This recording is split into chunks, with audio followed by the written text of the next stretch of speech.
And that is challenges the basic concept of what drives obesity. So Hmm. let's just talk about that. So the classic energy balance theory is that we eat food which provides us calories, which is basically a type of energy, and we use those calories, the carbohydrates and protein and fat we eat, to generate energy, which is ATP. Hmm.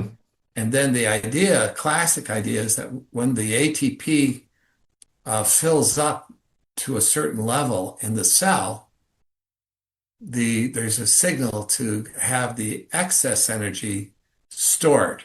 Right. And we store that energy as fat or glycogen. And so the idea is that you fill up the tank of gas, and then if there's still food coming in, which is driven by taste and all this stuff, ultra processed junk foods, that extra energy goes to fat. Yep. And the basic idea here, right? This is the idea of, well, if you want to lose weight, you need to burn more than you consume. And if you consume more than you burn, you're going to save the excess calories for later. The body's set up to burn a certain amount and then save away everything else for a rainy Right. day in the form of fat.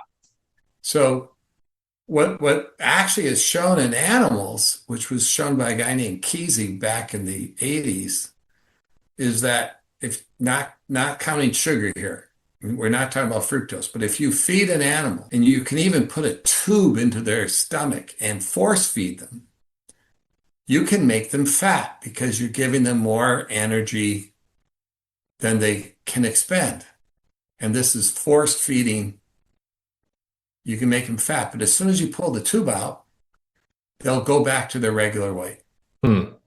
Likewise, if you fast animals, and you make them really skinny, just not giving them any food, and then you stop the fast, they will go back to their weight. And what's more, they'll go back to the weight they're supposed to be for that time in their life. So Yeah. if Yeah. it's a hibernating animal, it will go back to increasing its weight in the fall, etc. Yep. And there are studies in humans. There are multiple studies. They're mainly from the 50s and early 60s, showing the same is true with people. Yes, if you eat too much, you tend to burn it the next day or two. And likewise, if you eat too little, basically we maintain a balance. So, but the energy balance theory says that, oh, the food tastes so good, it's that's what's driving weight gain.